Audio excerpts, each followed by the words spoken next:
What is up, good people? This is Ernest Christian again. The Ernest Speaking Unfiltered podcast. Again, this is what we call the B side of the Ernest Speaking podcast, stuff that doesn't necessarily make the cutting room floor for the main show, but also things I can talk about, 5 days a week.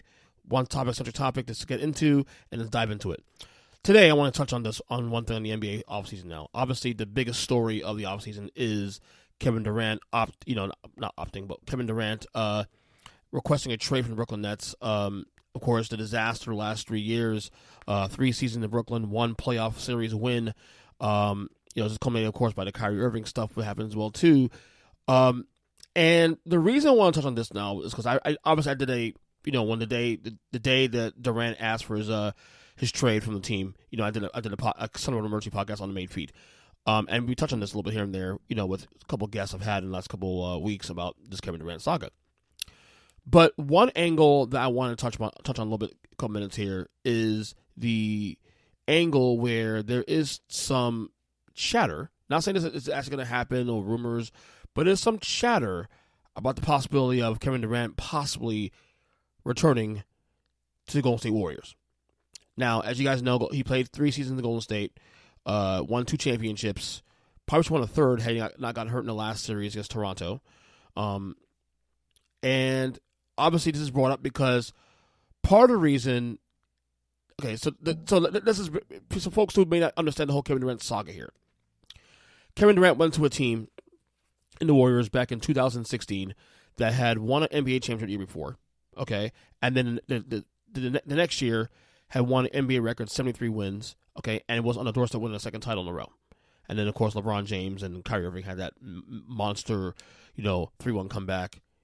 Which obviously resulted in the Cavs winning the first championship in franchise history, which then triggered, of course, the Warriors to go after Kevin Durant. Now, Kevin Durant, as you may know, some folks probably remember, the Warriors actually were in the West Finals that same year against the Oklahoma City Thunder, which was Durant's first team, and the Thunder themselves were up 3-1 in the series before the Warriors did their own 3-1 comeback. So when Kevin Durant decided to go to Golden State on July 4th, 2016, the logic was the people who were very critical of it, and I was to some degree too back then, was that, you're going to a team, okay, that won a title already, didn't win 73 games the next year, should have won an NBA title, and then the team you had on the road in the conference finals that you should have didn't beat, and then you decide to go to that team because you can't hack it in Oklahoma City. And then he goes there, he wins 2 championships, probably won a third as well, as I said, with the injury. And he goes to Brooklyn. Obviously, we know how things ended in Golden State with him. It wasn't necessarily a bad breakup, although there's some infighting between him and Draymond Green we read about. But the logic was that Kevin Durant wanted to play with his buddy Kyrie Irving in Brooklyn. Okay, also wanted to try to win on his own because him winning 2 titles in Golden State wasn't going to really, at least from a perception point of view, was not going to cut it. So, now 3 years in Brooklyn, he's one's out. And then now we have a conversation now about Kevin Durant possibly going back to Golden State. Not saying there's actual talk going on, but there's chatter. There's some chatter around it, And my logic initially about this was, my initial thoughts on this is that, why would Golden State want Kevin Durant back in the first place? Because it's not like in 2016 where they actually lost to Cleveland. Then you could argue that without Durant, that Cleveland was just as good, not better than Golden State at that point. Even Draymond Green admitted in his podcast recently. Golden State is at the mountaintop already. So my logic initially was, why would you need to shake things up? You have the depth also too. You have guys that you're investing into for the next 3, 4, 5 years to keep the core guys of Steph Curry and Klay Thompson and Draymond Green, keep them viable still. So why would you risk gutting that roster, gutting that depth for a guy while he's still a top 3 player in the league? He's also 33 years old also. Maybe 32, I'm not sure exactly, but he's getting up there. He's not old, but he's in his peak, but he's probably going on the downside of his peak. And then you also have the injuries too. And he's been getting hurt a lot the last couple of years. So there's more risks there. So why would you risk the depth that's made you guys this dynasty you've been for the last 7, 8 years for a guy that, clearly you don't need him. You won without him twice. But here's the point that I missed on, and I was having fair enough. I was having this conversation with a bunch of coworkers of mine and friends of mine about this who disagreed with me.